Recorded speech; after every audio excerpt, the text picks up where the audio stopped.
The following is for informational purposes only and is not intended as legal advice.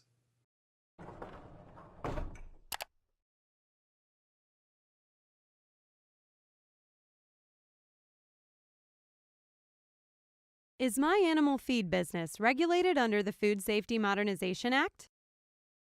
The animal feed and pet food industry is represented by thousands of farms, feed mills, and animal food processing facilities that offer a diverse array of raw agricultural commodities and processed animal food products. Many of these businesses are going to be affected by the Food Safety Modernization Act.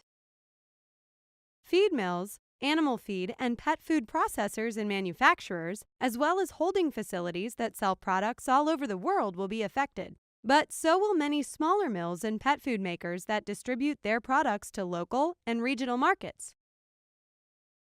This video will help you to understand what the Food Safety Modernization Act is all about and know whether it applies to your operation. Then, we'll see if any of your animal feed or pet food products are covered under the Preventive Controls for Animal Food Rule. If your products are covered under the rule, we'll see if you are eligible for exemptions, and finally, what the deadlines are for complying with the regulations. So now, let's get started with a little background information to help you to understand what the Food Safety Modernization Act is. The Food Safety Modernization Act, commonly shortened to FSMA and pronounced FSMA, is a federal law. In the U.S., Congress passes laws and the President signs them into law. FSMA was passed in Congress in 2010, and President Obama signed it into law on January 4, 2011. Congress assigned the Food and Drug Administration, or FDA for short, responsibility for enforcing FSMA. In 2015 and 16, the FDA finalized the FSMA regulations that we'll discuss in this video. FSMA regulations only apply to commercially packed and processed animal feed or pet food. Before we continue, let's take a quick look at what types of operations are not covered by this law. First, home-based businesses where processing and manufacturing take place within a personal residence are not covered. Also, retail establishments that sell animal feed or pet food directly to consumers are not covered. But be sure you check with your state Department of Agriculture to see if any local regulations apply. Information on Pennsylvania state regulations that apply to home-based feed and pet food businesses are available on the Penn State FSMA website.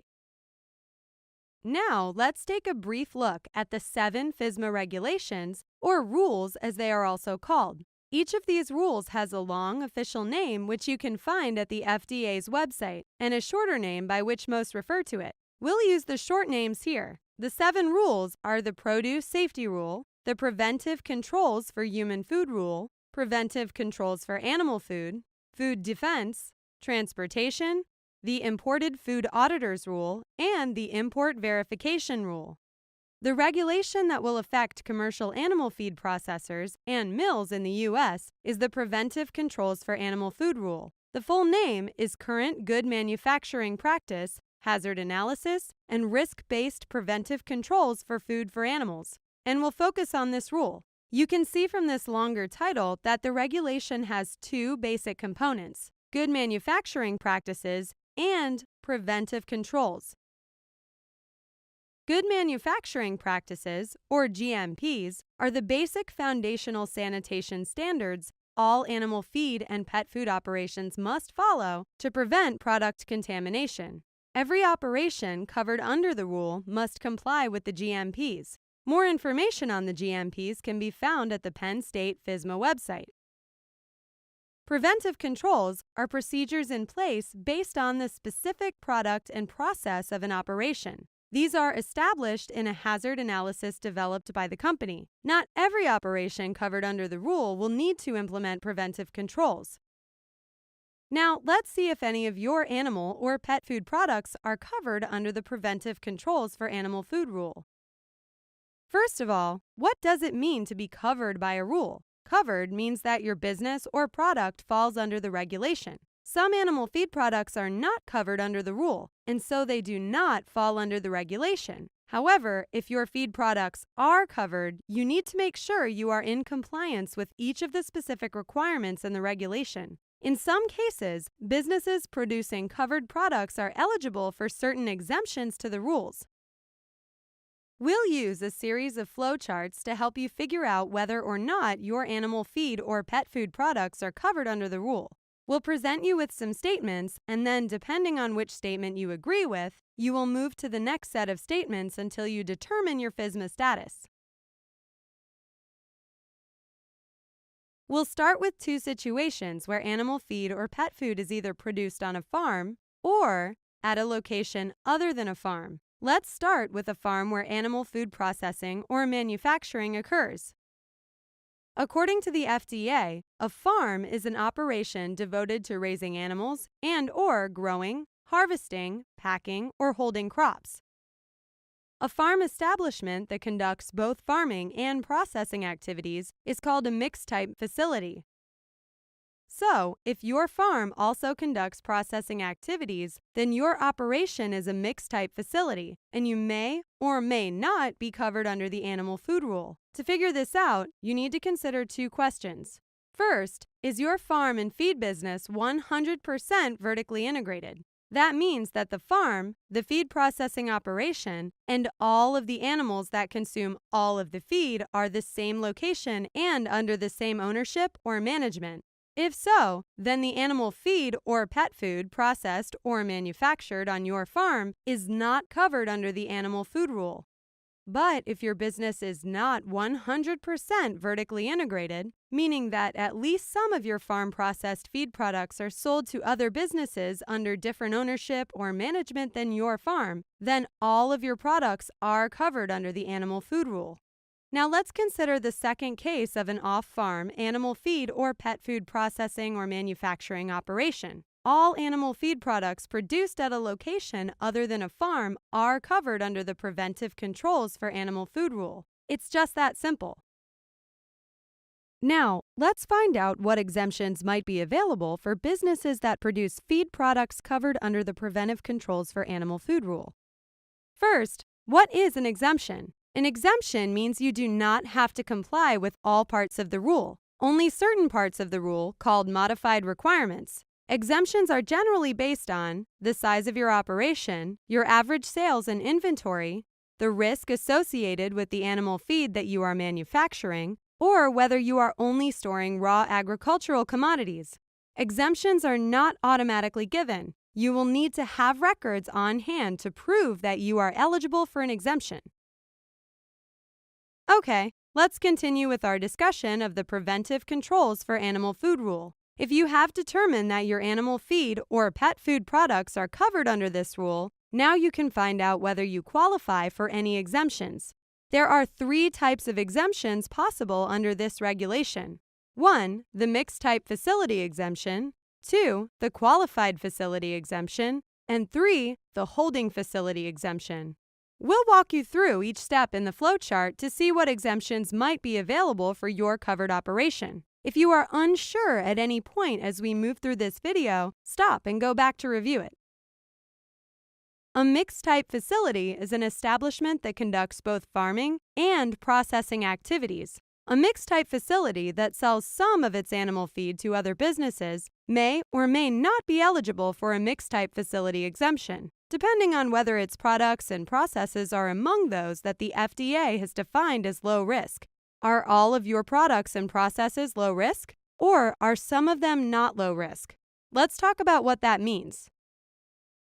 Here are some examples of low-risk products. If you need to review this list in detail, pause the video now. Another consideration is the process used to make the animal feed product. Again, here are some examples. If you want to review this list in detail, go ahead and pause the video here. On the other hand, higher risk products and processes might include those that have been historically linked with outbreaks or instances of microbial or chemical contamination. Higher risk products would also include those that have physical characteristics that support the growth of harmful microorganisms, such as high moisture or higher pH. or those that require consistently accurate procedures for formulation in order to assure animal and consumer safety. After reviewing these lists, if you still aren't sure about the risk level of the animal food products you process or manufacture on your farm, visit the Penn State FSMA website to find an expert who can help you. So, even if some of your products or processes are not low risk, then you are not eligible for a mixed-type facility exemption. However, if all of your products and processes are considered low risk, then you should go on to the next set of decisions. Do you have less than 500 full-time employees on the farm? If so, you are eligible for a mixed-type facility exemption. If you have 500 or more full-time employees, then you have one final question to ask. Are your average annual feed sales plus the value of your inventory less or more than $2,500,000? To get your average annual feed sales, simply average the value of all your feed sales over the previous 3 years. Then don't forget to add in the value of your inventory.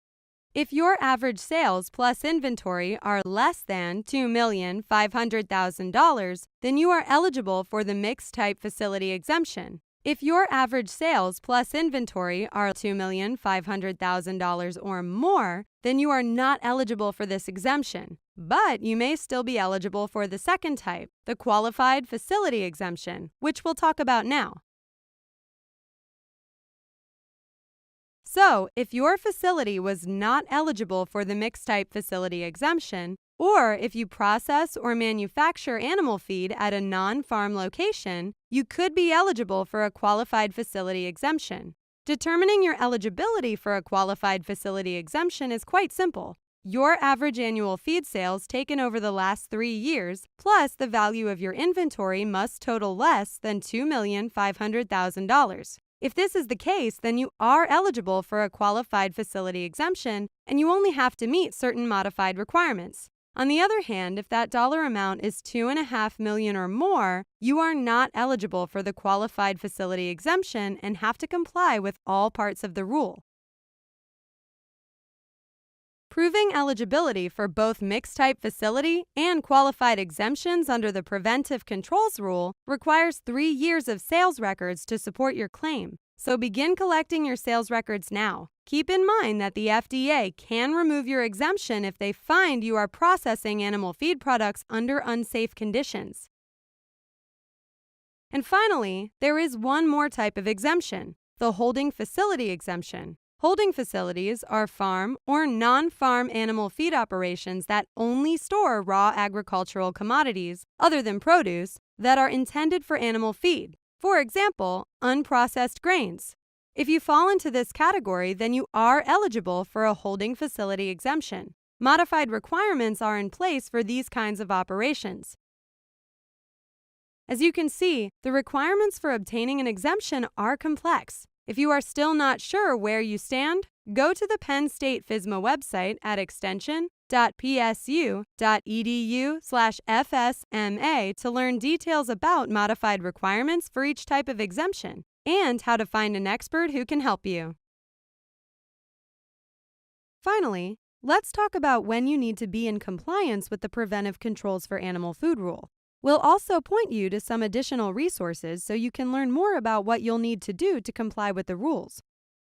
When the FDA wrote the final regulation, they decided that smaller businesses would need more time than larger ones to get ready to comply with the rules. Therefore, compliance dates vary for different sized businesses and are based on the number of employees and average annual sales over the last 3 years.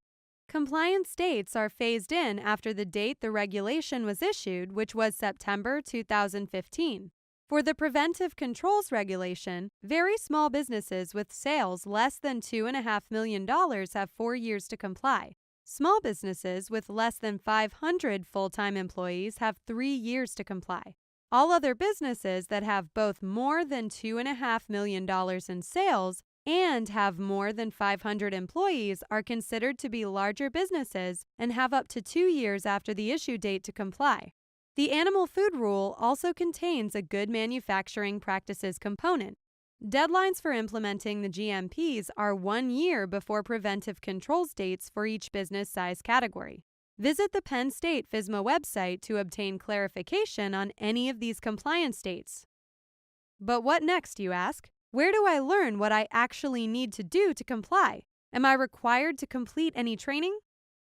The details of the requirements within the preventive controls for animal food regulation are beyond the scope of this presentation.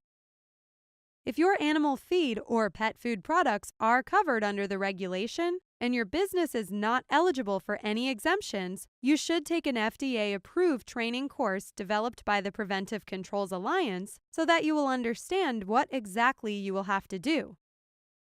Finally, visit Extension's FSMA website to learn more details about the regulation and about modified requirements for those with exemptions. Be sure to keep up to date on new developments under the law and any changes you'll need to make in your operations to remain in compliance with the rule. Now you understand more about the Food Safety Modernization Act and whether your products are covered under the Preventive Controls for Animal Food rule. You should also understand whether you are eligible for any exemptions under the rule. Finally, you now know how much time you have to comply with the animal food rule and where you can go to learn more about trainings. And as always, you can rely on Penn State Extension for more detailed information.